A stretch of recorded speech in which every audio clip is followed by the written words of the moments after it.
Hi guys. So as you can see by the title of this live, hashtag Maya made me do it deck reveal. Um, as I said earlier on, and probably in the last live I did a couple of days ago when I did a daily reading live, I haven't done a proper live in a few weeks. Heather took some time out first, some much needed time out. Now Rain is on a sabbatical. And because my husband was away and all sorts of things, and because the girls were kind of taking the time out, I barely even touched my cards in weeks. So I am now getting stuck back into it. I just saw your comment, Maya, thanks for that. She loves my sense of humor. So I'm now getting stuck back in. So Maya has been harassing me for days, haven't you, Maya? About doing a live because herself and Steph love watching my lives. So hi Maya, hi Steph. Delighted you're here. So what I am doing, as you can see by the title, is a deck review of Tarot of the Divine by Yoshi Yoshitani. Now, this deck is a few years old. It is copyright 2020, so I think it came out in 2020. I had seen people use it. I'd never looked at it properly. Hey, Hershey. And I don't know what it was the other day, well, or a week and a half ago or whatever, that I don't know, did the images come up in Google when I was Googling something else or what? And I just decided to have a look at it. Do you have it, Hershey? And even though you all know I'm Rider-Waite obsessed, I love the Rider-Waite images. I tend to only vibe with decks that are Rider-Waite Smith clones, basically. Um, thanks, Maya. I love the original Rider-Waite imagery, and I only want Rider-Waite clones, or at least all along I've only wanted Rider-Waite clones. And I love all colors. Hey Frank, I haven't seen Frank in a while. And I love all colors. So this deck is a big change. I mean, it is Rider-Waite Smith based, but some of the images are quite different. And the color palette, while I wouldn't normally have looked at it, is actually gorgeous. So it's basically only white, black, a red orange color, and blue green. So that's the color palette of this deck, but it is gorgeous. It is one of these, I don't know, they're called clamshell boxes or whatever. It opens up like this, right?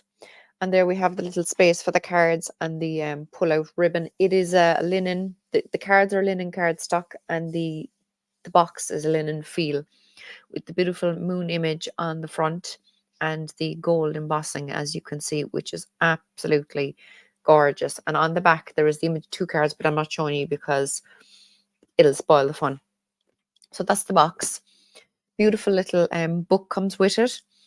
Very basic information at the start. How to read tarot, keywords for the suits and the numerology, a few sample spreads, and then it's into the cards. So we have 4 cards per double page, and a small bit of information about each card. Now the way this one is, yeah, I'm waiting on that, Hershey. That was supposed to come to me, that book, by 8 o'clock Friday, 2 days ago, and it's AWOL. I don't know if I told you that, Maya. I got oops, there's been a delay. Sorry for the delay. If it doesn't come to you by the 30th of May, contact us the next day for a refund, that kind of a thing. So I don't know where the hell it is. I mean, it is showing Dublin, but I don't know what they're doing with it. So that's the gorgeous book. This deck is, it says on the front anyway, inspired by deities, folklore, and fairy tales from around the world. 2 seconds, lads.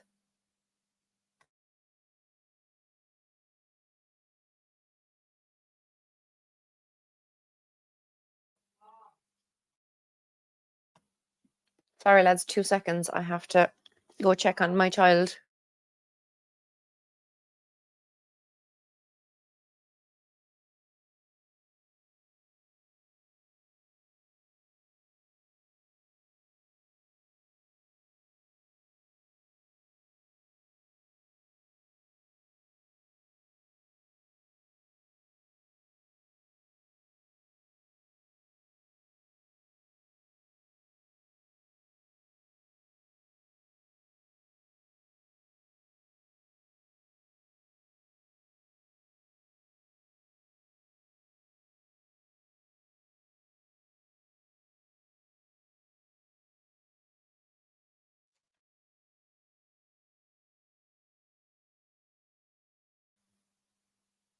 Couldn't unmute myself.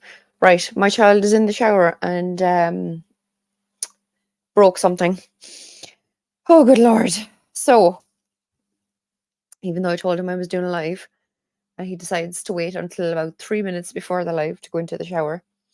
So then when it falls apart, he's calling me to fix it.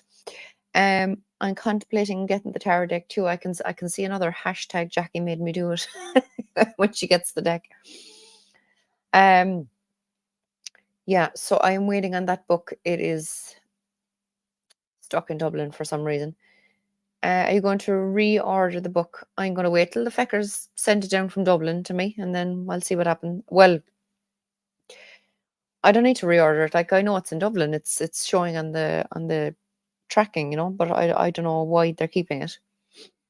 So we shall see what happens. Very good price quality ratio this deck. It absolutely is. I got this on Amazon and it was only like 17.76 or something.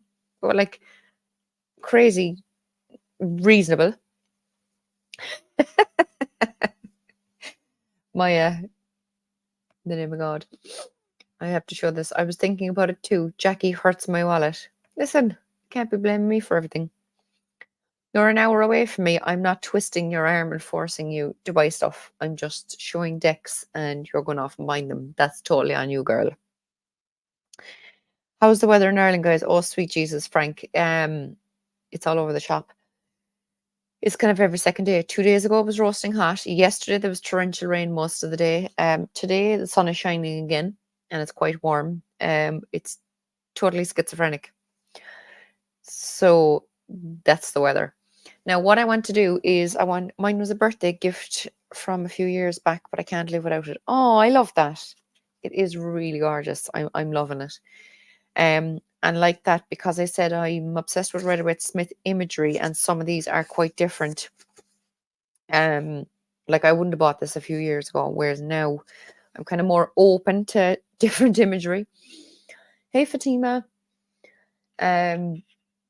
Which is what made me look at the images online and decide to get it. I had sold a few decks in the last few weeks, so I thought, okay, I'll get myself something new, and I chose this. So I actually want to show you the card and then like tell you the name of the story and stuff. I'm not going to go too much into the meanings that are here and that, but I would like to tell you what the stories are. So let's get stuck in. I'm going to it is quite the thick deck. Like I said, I can't riffle shuffle the whole thing at once. I have to do it bit by bit, but that's okay. So, you right? Sorry, lads, 2 seconds.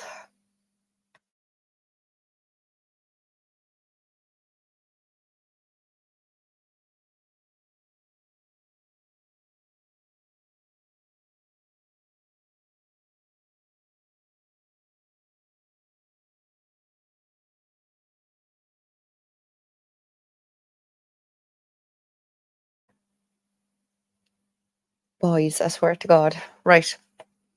So, here we go.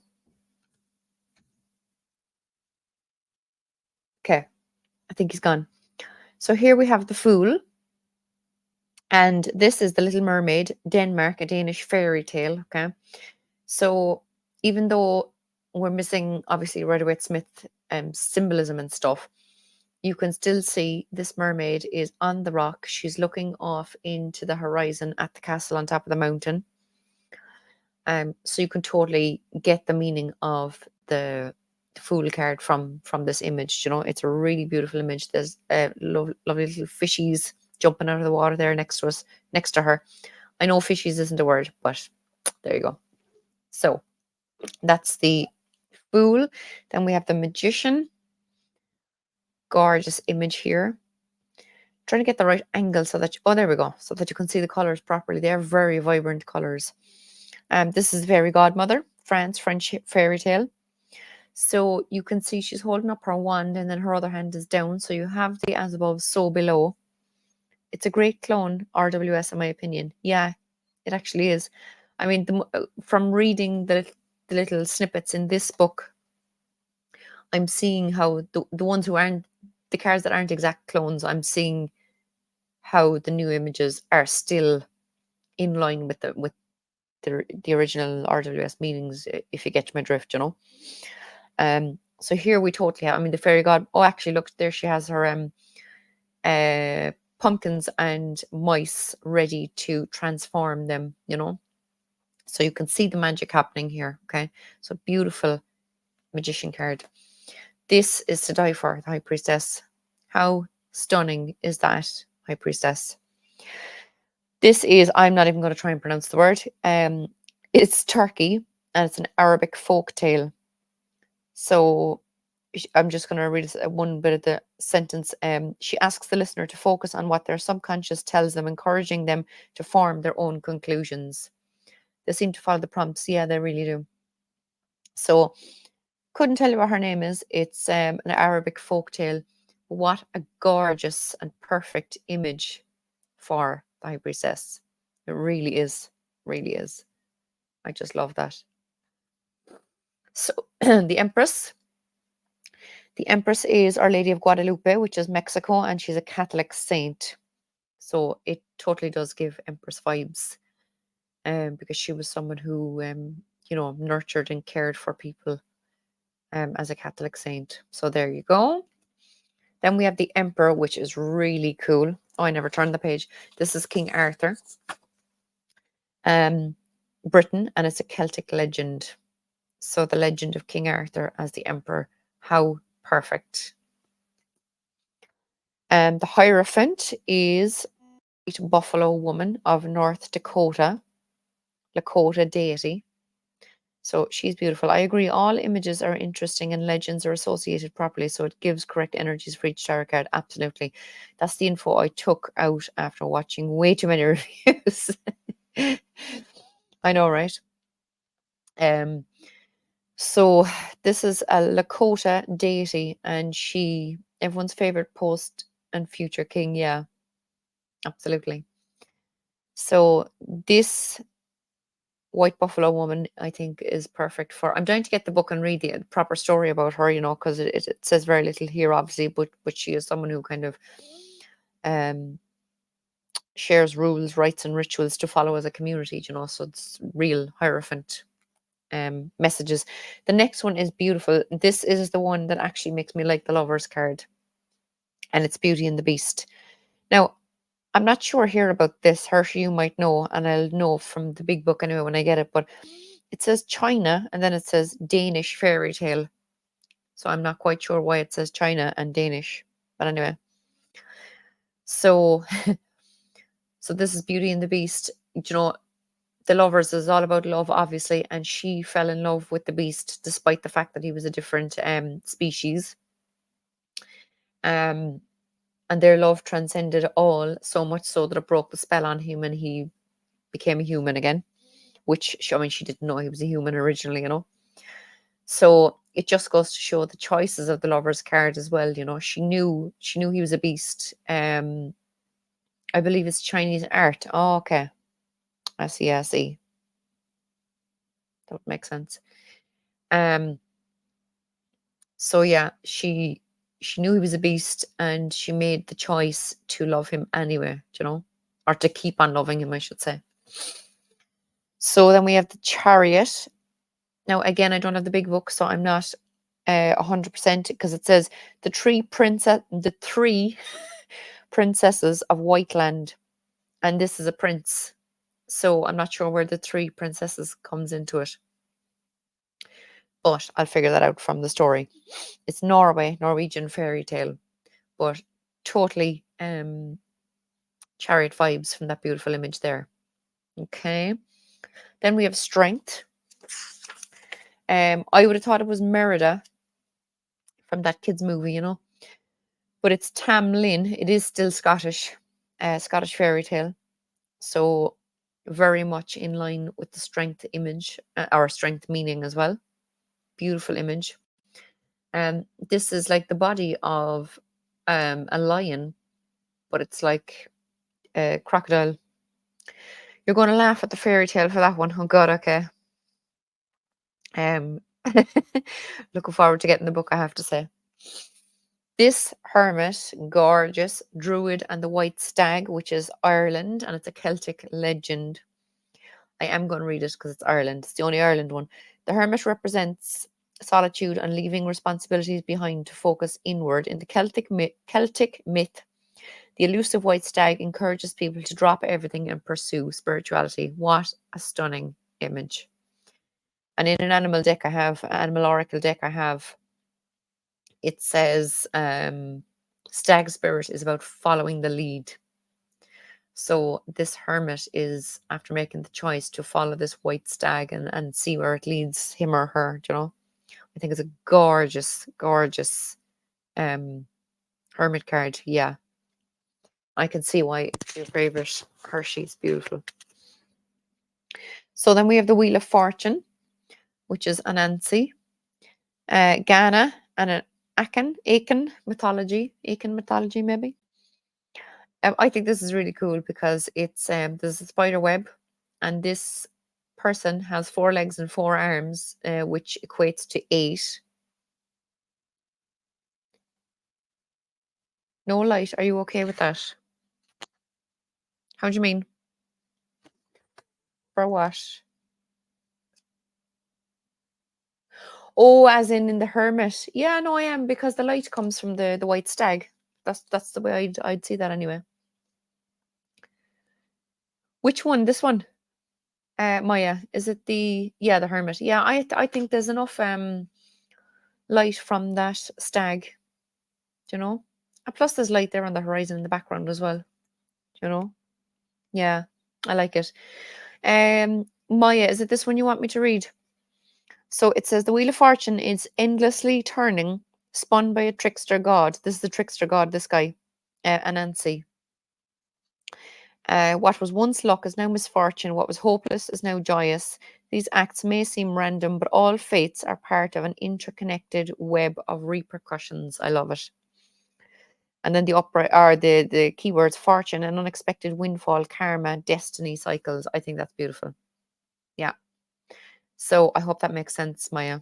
I really like this card. Justice is next. And not going to try and pronounce it. It is Korean legend.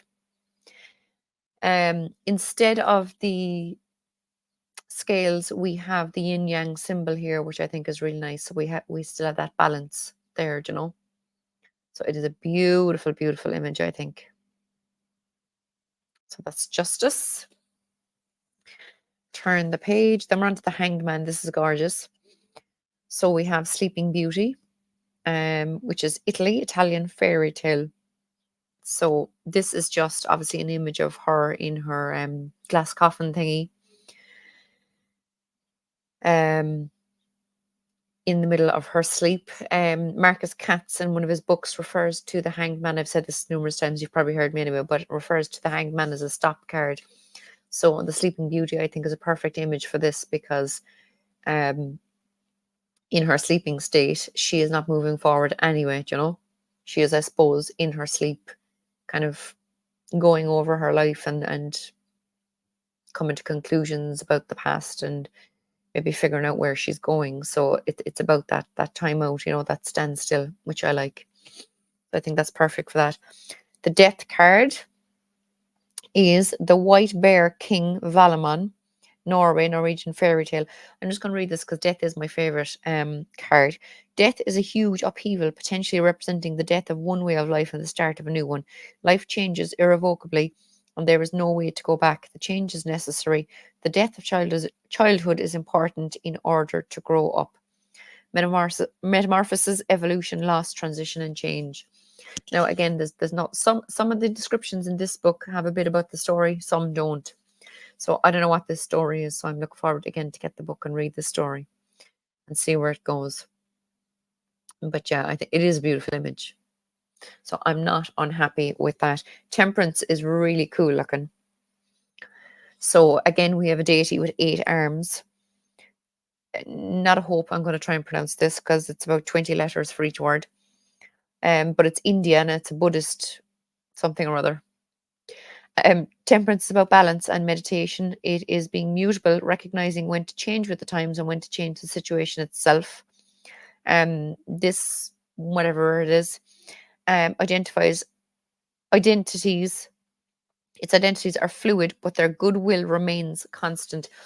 To me, this one, temperance is about balance. It's about kind of having a work-life balance and kind of eating healthy and having your treats and all these kind of things, right? So the fact that this person has 8 arms, I see it as kind of, instead of trying to juggle 8 things at once, if you had 8 arms, you could be doing them all together and you could get things done a lot quicker. That's what immediately jumps out at me in relation to this card.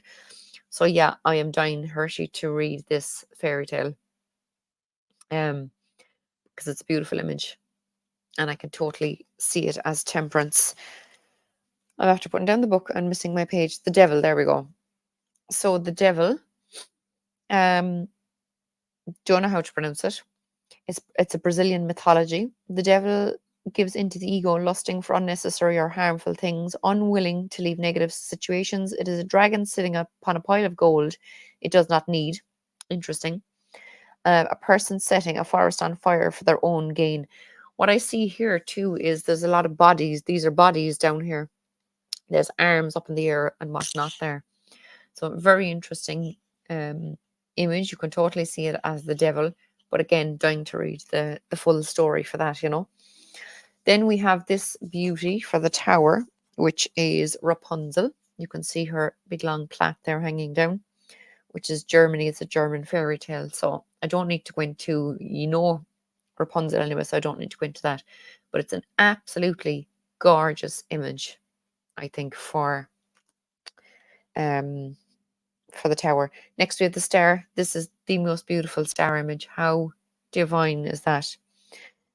This is a sister and brother. I'm guessing that he was changed into an animal. Not going to try and pronounce their names. It's a Russian fairy tale.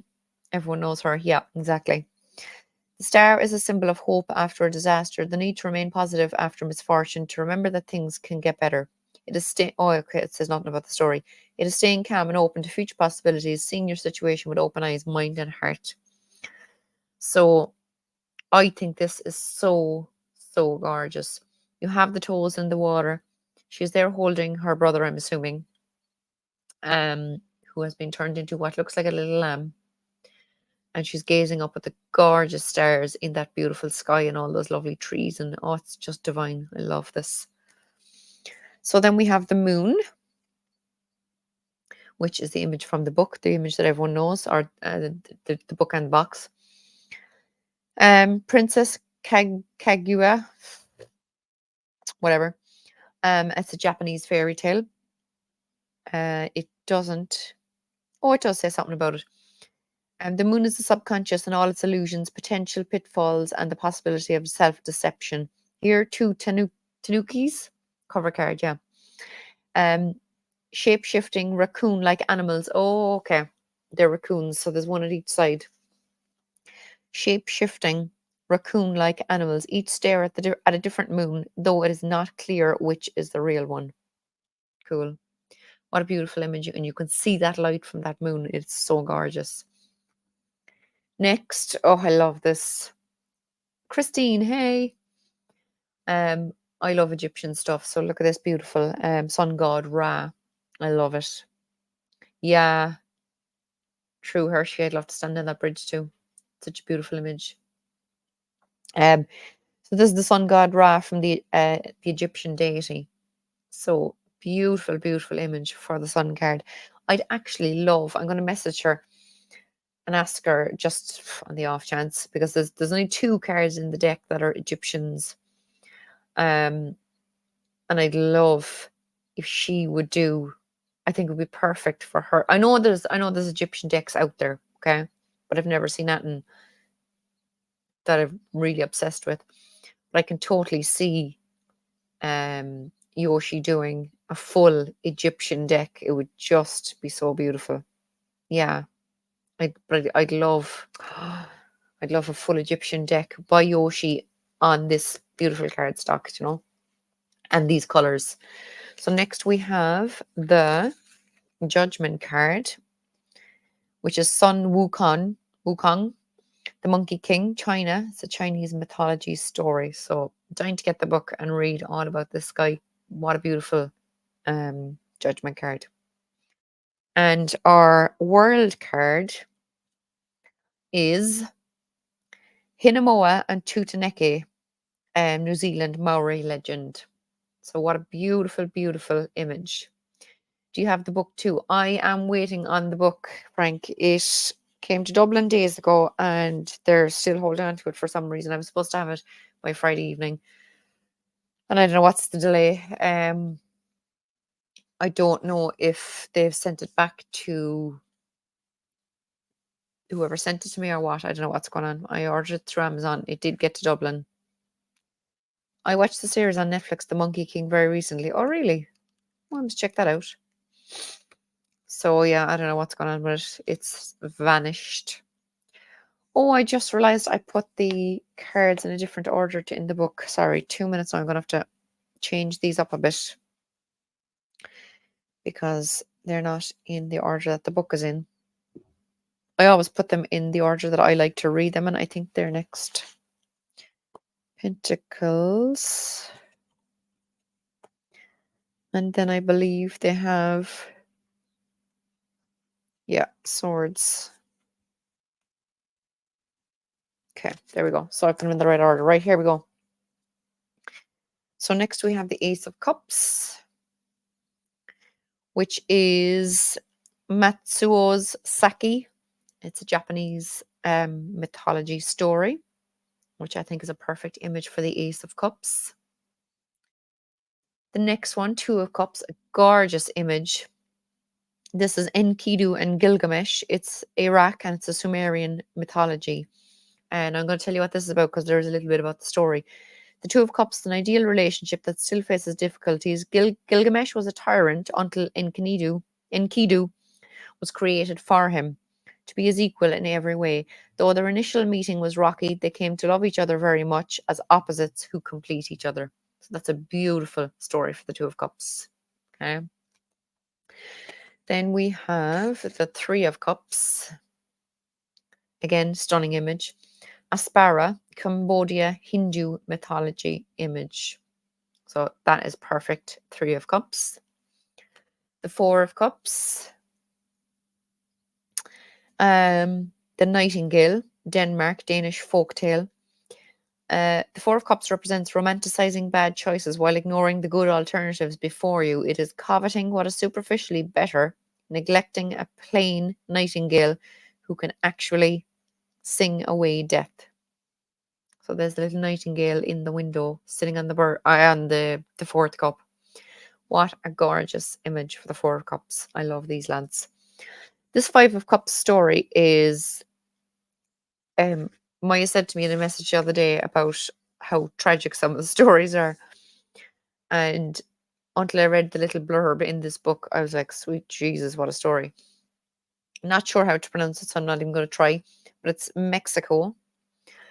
And it says the Five of Cups is useless regret without learning. Jealous of her husband's new wife, she drowns her own children, and now her wailing ghost wanders the earth. She continues to wallow in grief, refusing to seek redemption or happiness. Holy Mother of God. What a crazy story. And there is an arm here coming out of the water trying to grab her hair, trying to get her attention. So it is perfect Five of Cups imagery, but what a depressing story. I'm trying to get the book, like I said, and read the full story. So Six of Cups is the Snow Queen, which is a Danish fairy tale. Beautiful, beautiful image for the Six of Cups. I love that.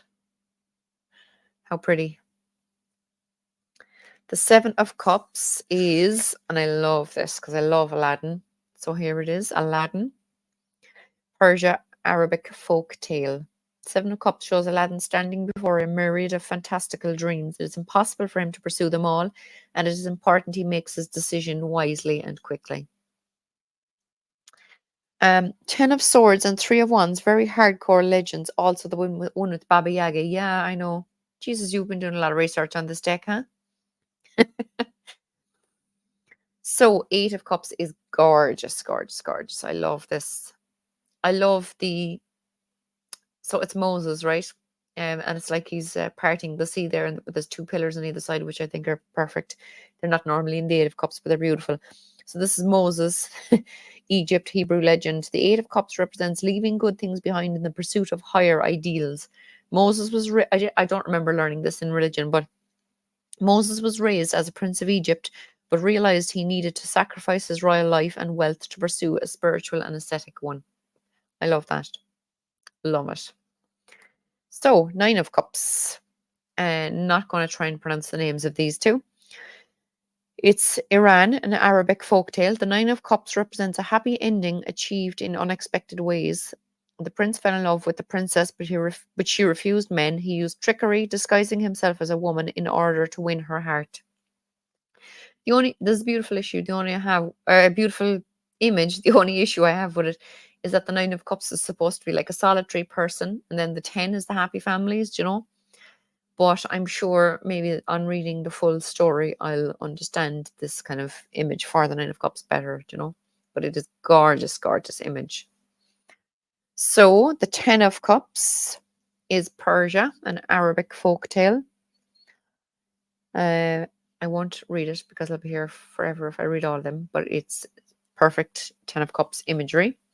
Lads, the court cards are absolutely gorgeous in this deck, I have to say. This is some boy whose name I'm not going to try and pronounce, and the Seven Moons. It's a Filipino mythology story. Beautiful image for the... I love those moons. They're gorgeous. They bring so much brightness to this image. It's perfect. Excuse me. Knight of Cups. Another gorgeous image. Halibu the Hunter, which is a Mongolian legend. How pretty is that? Queen of Cups. She is underwater. This is Nigeria. I'm not going to try and pronounce it. Yoruba deity. I heard Nine of Cups is as well about hiding something and being happy about it under the blue cover, an original RWS John Travolta card. I can't stand the fact that people see it as John Travolta. I mean, I totally see it, but because John Travolta is massive in that whole Scientology cult, I can't, you can't unsee it anyway. Obviously, I need to get a drink of water. It's weird whenever I get a new deck. Something about the papers, the card and stuff just always makes me dry up a bit. So I just need to have a little sippy sip, as Gerald would say. So this is a Nigerian deity. Perfect image. Beckett. Now, the four kings in this deck are animals. And I'm quite partial to humans in my decks, but when you kind of read the little blurb about the deities or whatever in this deck, it does make sense for the images. So here we have the boy and the dragon Pearl, which is a Chinese legend. The King of Cups was once a little boy, but has matured into a powerful dragon. He is kind but fiercely protective of those he loves. He is connected to the deep, dark waters of the subconscious. He possesses great patience and wisdom. So that is perfect for the King of Cups. So it's matching that meaning from this deck. Yeah, I get you. This deck touched different meanings of the cards, and I like that. Absolutely, yeah. I love that too. So, Cup Pentacles. What am I talking about? It's Pentacles next. So this Ace of Pentacles is Jack and the Beanstalk, which is an English fairy tale. So beautiful Ace of Pentacles. And I love the fact that there's all these vines coming out of it. The two actually, I don't know why my throat is still dry. The Two of Pentacles, which is, oh yeah, she calls them coins in this deck, by the way, not pentacles. So Two of Pentacles. No idea how to pronounce it. It's Pacific Northwest, and it's a Haida mythology.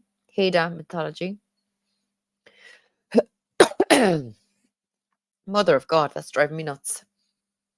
Three of Pentacles, perfect. Three of Pentacles imagery. This is not going to try and pronounce them. Nepal, and it's a Tamang mythology story. Can't wait to get the book. But I can totally see how these equate to the meanings. The Four of Pentacles is Condor's wife, which is Peru, and Aymara, if that's how you pronounce it, folktale. I'm going to read this one. The Four of Coins represents greed and unwillingness to open up or share. Condor covets his wife, who does not like his lifestyle or living with him. He recognizes her unhappiness, but is unwilling to make changes or set her free. So I can totally see that adding to the meaning of the Four of Pentacles. Five of Pentacles is the little match girl. How perfect is that? Which is a Danish fairy tale. So yeah. Six of Pentacles is the woman who was kind to insects. So here she is feeding the insects. So that is perfect. The Seven of Coins is a Mexican Aztec mythology story. Seven of Coins represents the desire for a good harvest, though it might require sacrifice. He must determine when it is right to be patient and when it is better to scrap everything and start afresh. So perfect Seven of Pentacles story. This image is quite gruesome, but I can totally see how how it matches the meaning of the card. This is Six Swans, Germany, a German fairy tale. The Eight of Coins represents the long haul, this, I don't know what that word is, SLOUGH, the kind of lull in the middle of the project that needs to be completed. The little princess needs to keep weaving nettles in silence if she wishes to set her cursed brothers free. So those six swans are her brothers who were cursed and turned into swans, and she's there with nettles and briars making the pentacles in order to set her brothers free. But if you look closely, and she'll know this anyway, her hands and feet are both bleeding, which is quite gross. And her face is kind of harsh looking too, you know, because she's really struggling with this Eight of Coins. But yeah, totally matches the story, but it's just a bit depressing, the image, you know. So then we are on to the Nine of Coins. Perfect image for the Nine of Coins. This is the legend of the watermelon, and it's a Vietnamese legend. 10 of Coins is Pan Hu, a Chinese legend. I think this is cool. The dog looks like the boss here, and he's all his peeps around him. I cry when I read the story. You know, I can imagine it's the image is stressful, I have to say, but it makes sense. So join to get a proper feel for the stories for this one. Page of Coins is a Swedish deity. I'm not going to try and pronounce the name, but it is a perfect Page of Coins image, because coins is the element of earth. She's out in nature. She's two beautiful stags with her. Mountains in the background and loads of growth around her feet. So it totally ties in with the Page of Pentacles. The Knight of Coins or Pentacles is a South African deity. So that is perfect. The Queen of Coins, she is amazeballs, lads. It's a Northern Australia story. Not going to pronounce, she's a deity, not going to try and pronounce her name. It's crazy, but it's beautiful. The Queen of Coins is an eager mother ready to bring new life. Whatever her name is, has travelled the world, blessing her many children. She is always moving, loving, and ever practical. She teaches her children how to help themselves. A healer, luxury, being grounded, practicality, and movement. How perfect. And King of Coins is don't know his name. The World Turtle, North America, and I do not know how to say the name of the mythology, but it's perfect. It says the King of Coins represents stability and faithfulness. The World Turtle is strong enough to support the weight of others' hopes and dreams. He may not be an active participant in their lives, but he is always dependable, slow, and steady. So that's a beautiful image. Okay. Now we're into swords. So this is the Guardian Knot, which is It says Turkey, Greek legend. The Ace of Swords represents a sudden burst of inspiration, a new solution, a new way of thinking to break through a problem. Slicing through the Gordian knot begins a campaign to conquer new lands. I think that is perfect. This Two of Swords image is gorgeous. Look at that, look. It's an Indian story. The Two of Swords represents being stuck between hard choices. Sita's decision between Scylla and I don't know what these names are, is not easy and cannot be made blindly. It calls for self-reflection. Things can only remain balanced for so long before a move must be made. Next page, the Three of Swords. Beautiful image. This is the Crane Wife, Japanese fairy tale.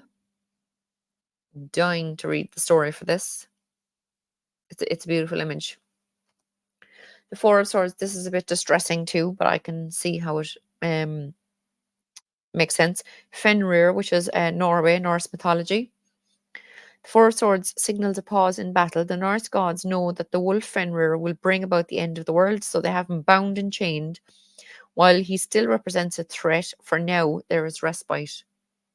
So one of the Four Swords is through his mouth there, if you can see, to prevent him attacking anyone else. So it's quite the harsh image, but it is showing the kind of respite that they are gaining from having him chained and bound, you know. Five of Swords, here we go. Egyptian is what I was trying to say.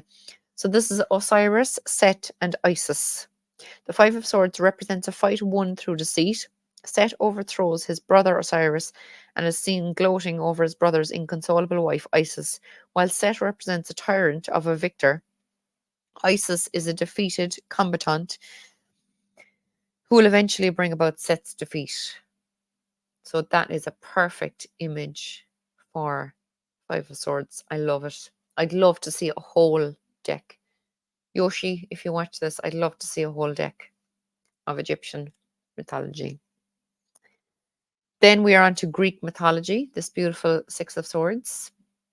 I think that's a perfect image. I love the colors in this. This is very bright and you know, you can see where you're going with this by moving off into the sunset. You can see you're going towards the light, you know. Seven of Swords is the Coyote, Pacific Northwest, Salish legend. So that's totally making sense for Seven of Swords. Eight of Swords is beautiful. Donkey Skin, it's called. French fairy tale. So here we have, you can see the person hiding under the donkey skin, surrounded by her 8 swords. Beautiful image. The Nine of Swords, I think this is gorgeous, lads. Look at this. This is Oedipus, Greek mythology. The Nine of Swords represents decision-making controlled by anxiety. So we need to get ourselves out of our anxious state before we make decisions, because obviously if you're anxious and you're making decisions, you're probably going to be making the wrong ones. The oracle at Delphi warns the king that his son Oedipus will one day kill him. Had he not let his fears control him and raised his son in love instead of hate, the king's eventual death could have been avoided. Beautiful, I think. The Ten of Swords. This is a person struggling in the water and all the swords are being thrown at him. This is Sedna, which is, it's in Canada, and it's an Inuit mythology story. Excuse me. So like I said, some of these images are a bit more distressing than usual, but they are perfect for the cards, but to add meaning to the cards, you know. Excuse me, lads.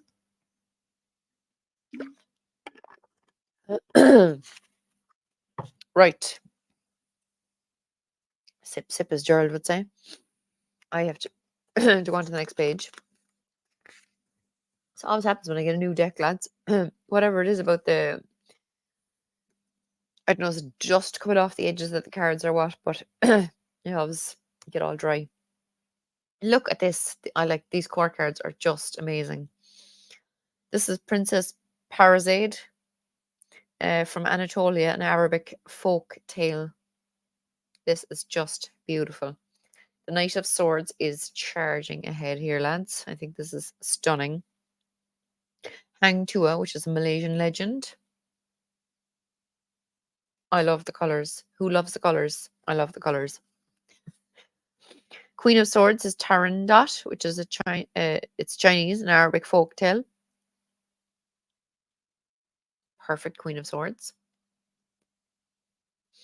I'm not seeing any comments in the last 10 minutes. I hope you're all still there. Or else something wrong with my connection. Look at the griffin for the King of Swords. I love this. This is the griffin. It's Persian mythology. It says the King of Swords represents wisdom enhanced by power. The griffin is a noble and intelligent creature, soaring over land and sea, a symbol of patience, perseverance, and judgment. I love that.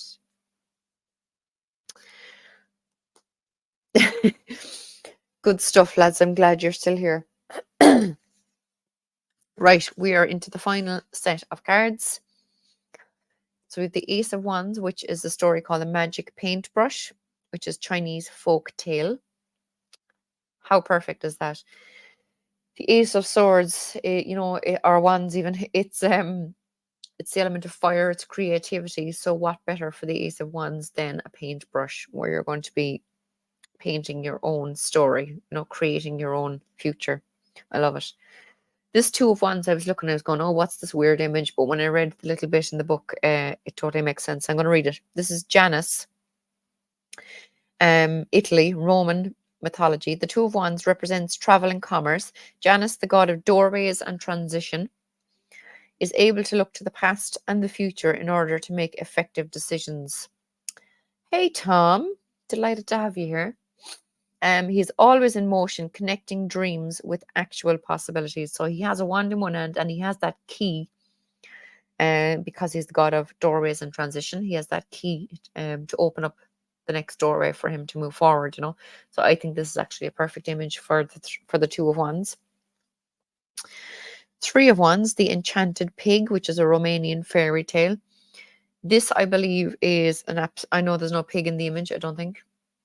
No.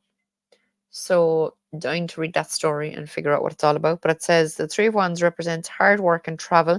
The princess takes a long journey to rescue her prince, making sacrifices and surviving trials along the way. If she stays motivated, her efforts will be rewarded. So if you think about it, like the Three of Wands, they're normally looking out to the ocean, waiting for their ships to come in. But here she's taking an active step forward and climbing the ladder, to move forward with what it is she wants. So I think that's perfect for the Three of Wands. This is a beautiful Four of Wands image. Not going to try and pronounce their names. It is India, and it's a Sanskrit epic poem. So I think that image is perfect for the Four of Wands. Dying to read the stories, lads. Dying to read the stories. I know, I keep saying it. To finish the leather, yeah. She cut off her own pinky. Ugh. Okay. Maya, you know more than I do, and you don't even have the book. She's definitely going to be buying this book, and there's going to be all sorts of crazy hashtags all over YouTube, lads. So this is the Pandavas, I'm assuming how it's pronounced. This is India, and it's again Sanskrit epic poem. Perfect Five of Wands image. Six of Wands. The only thing here is that there's no people around her celebrating. You can see she's holding one of the wands, and you can see she's not holding the other five wands, but still. Oh, this story is from Burkina Faso, which I had never heard of until I became great friends with a girl from Burkina Faso who lives in my town a few years back. So, dying to read the story. It's a mossy legend, is what it says here. So, looking forward to reading all about her. The Seven of Wands is John Henry, believe it or not, is his name, which is Alabama American folktale. So, yeah, there he is, trying to hammer nails into rocks. Should be interesting. Possibly, says Maya. We know you will. Lads, I'm obsessed with this Eight of Wands. Because I do like to have people in the cards. So like the Three of Swords, the Aces, the Three of Swords, the Eight of Wands. that don't have people in them. I've always looked at them and said, yeah, they're grand images, but I'd love to have people in them. This one has a bird instead, but what a stunning bird. Look at this. Another thing with the Eight of Wands, which I know obviously adds to the meaning, the fact that the wands are flying through the air completely parallel to each other, meaning they're never going to touch, they're never going to come together and actually make anything. It's like you've all these projects on the go, but because they're parallel to each other, they're not going anywhere necessarily. They're never going to meet and create one big thing, So I would always see the Eight of Wands as like you need to pick one and focus on it. And create one good thing as opposed to having all these things up in the air, right?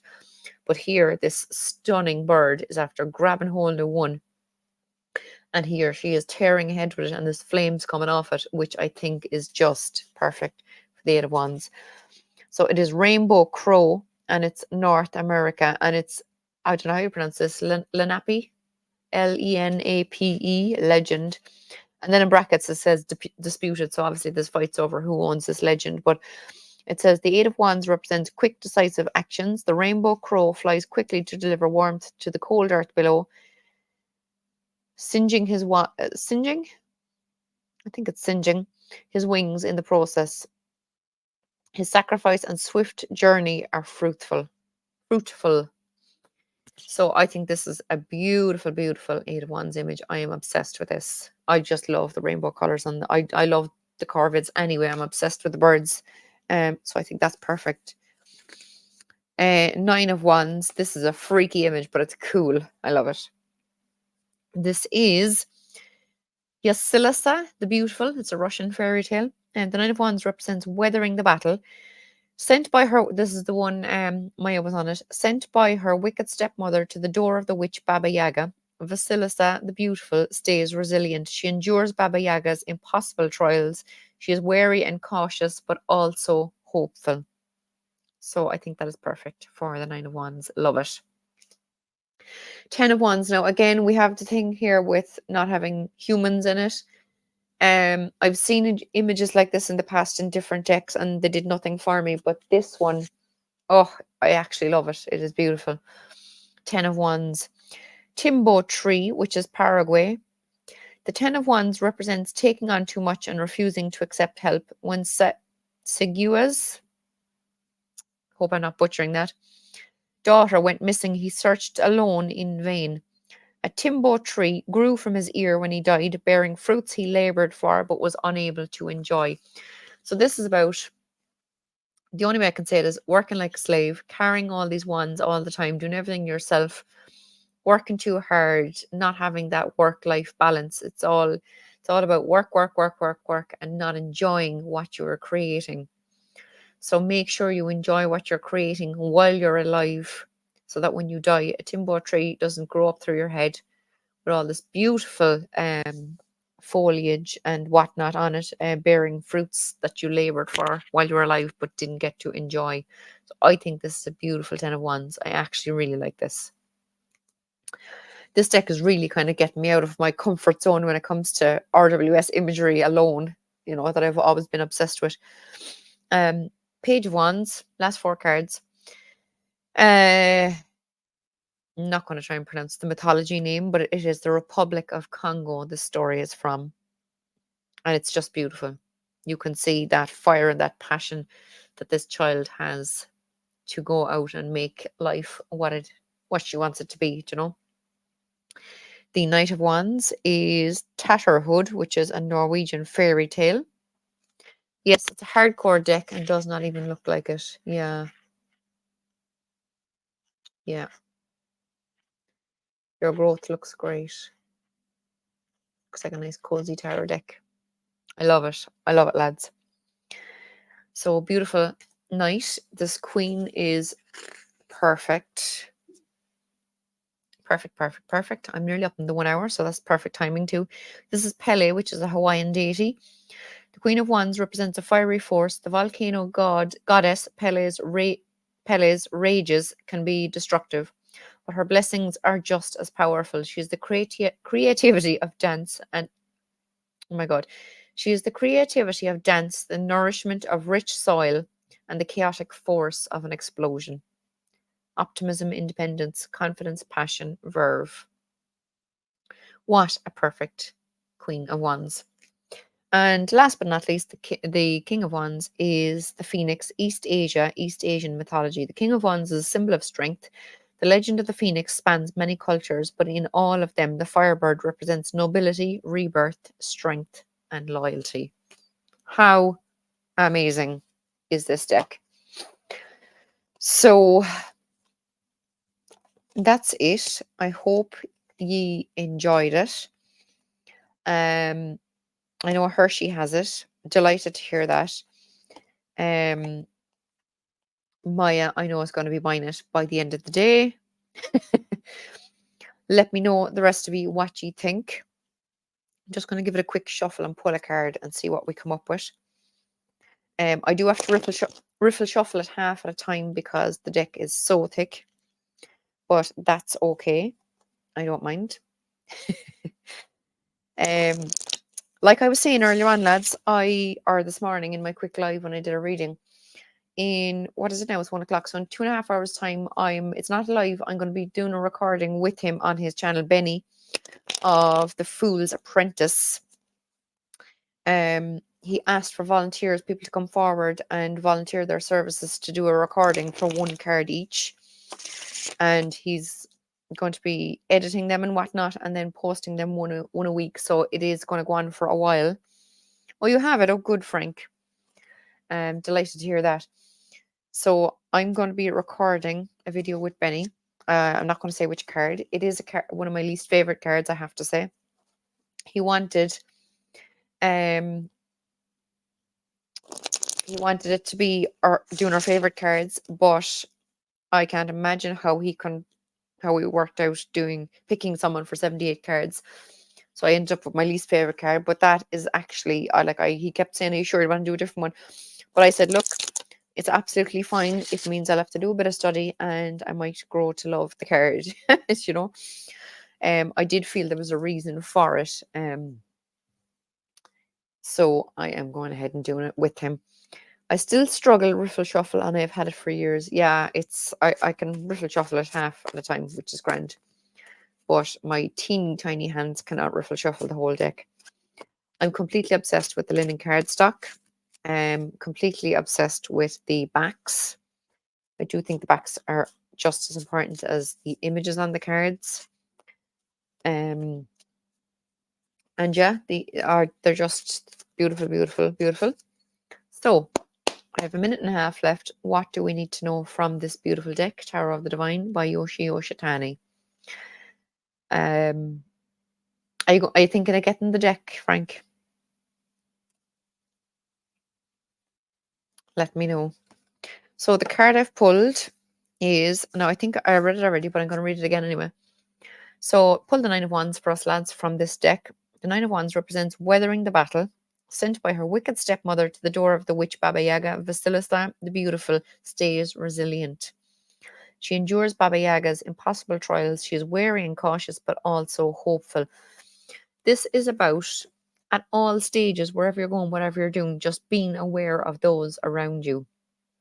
You know, there can be people pretending to help you. This is something I always get with the 9 of Wands. There can be people around you pretending to help you, who may not have your best interest at heart, you know. So it's just being aware of people and kind of trying to get a sense of them and kind of letting your intuition guide you in the right direction and guide you away from people who are not there for your best interest, you know. And being resilient and being staying focused and kind of weathering the storms and whatnot, and persistence is the word I'm trying to think of, and staying persistent at all times. Because if you think about it, the 9 of Wands is the end of the cycle. The 10 is kind of overlapping into the beginning of a new cycle. So it's like, you've come this far, don't stop now, keep fighting the battles, and just, I always say, be aware of those around you. Okay, so that's what this beautiful card is telling me as a message for us today. So guys, thanks everyone for being here. You're the best. Like I said, now in 2.5 hours I am recording with Benny for his channel, which is The Fool's Apprentice. So please do check out his channel, subscribe, and all the rest of it. If you haven't gone to him so far to ask him if he needs help with a card, because I know he's still looking for a few people to do some. So maybe contact him if you can help him out with a card. And that's the story. I need to organize a few lives now for this coming week. I know Heather will be back in action, so we'll be doing true crime on Wednesday. Not sure if Rain is back this Tuesday night for our TTT sessions. Have to ask her about that. I do want to do a live with the tarot deck creator this week because he's in the middle of doing a deck, and he came to me yesterday with an idea for his next deck, asked me what I think. So I do just want to interview him and ask him what he's planning on and all the rest of it. And yes, Hershey, absolutely. Would love to. Yeah, let's do that. Is there any recommendation as to 9 going to 10 as to not have fear? Like I would always say, do you know, with the 10 of Swords, for example, I always say the 10 of Swords, 2 songs that come to mind with the 10 of Swords is things can only get better and the only way is up, because 10 of Swords for me, which would be like kind of 10 of Wands vibe as well, is kind of a rock bottom, you know. But things can, when you're at the 9 or 10, when you're at the end of the cycle, things can, if things are not good, things can't get any worse. You just have to remain positive and just keep yourself going, you know. So I think when you're going from the 9 to 10, you just have to, if you're getting negative thoughts and whatnot, you just have to stop yourself and instead say 3 positive things and just turn your thought process around, you know, in order to keep yourself positive about things. Yes, Hershey, would love to do something with you soon. So we'll get that organized too. I need to make a list of people I need to get back to, because even when I did my, was it when I got to my 500 there or something recently, I was emailing people and they were getting back to me saying, oh, we have to do a live again soon. And I need to get back to them as well and organize things. It's all a cycle with the collective. Yeah, it is. So it's just at that stage of the cycle, it's just about keeping positive and getting through it and getting yourself back to the beginning with something new, you know. So yeah, guys, that's the story. Thanks a million for being here. Hope you enjoyed this lovely deck review. It is an absolutely beautiful deck. I'm glad to see a few of you have it. Glad to see the rest of you enjoyed it, and we'll be ordering it ASAP. I'm not affiliated with it. I will not be getting anything for showing it. But Maya does it to me, you know. I see decks and I go, "Ooh, I want that." So it's her her turn. Happiest of birthdays to Hershey for tomorrow. Yes, I've been seeing your birthday weekend videos popping up. So massive birthday, Hershey. Happy birthday. Massive happy birthday to Hershey is what I'm trying to say. I believe you have a live tomorrow, don't you, for your birthday? So I must check that out and see what time it is. I know a lot of your lives are kind of in the middle of the night when I'm asleep, but I must see what's the story and check that out. So thanks a million, guys. Having lots of fun. Good. I'm delighted. Love it. So thanks everyone for being here. You all know each other anyway. Usually I like to say, you know, check out everyone else's channels, but you all know each other. You're all on each other's channels. So that's grand. So check out Hershey's channel anyway for any live she might be doing tomorrow for her birthday. It would be fab if we were all there, lads. Thank you for a lovely live stream, Jackie. You're very welcome. Thanks, guys. I'm going to wrap it up now and go get some lunch because I am starving. Bye.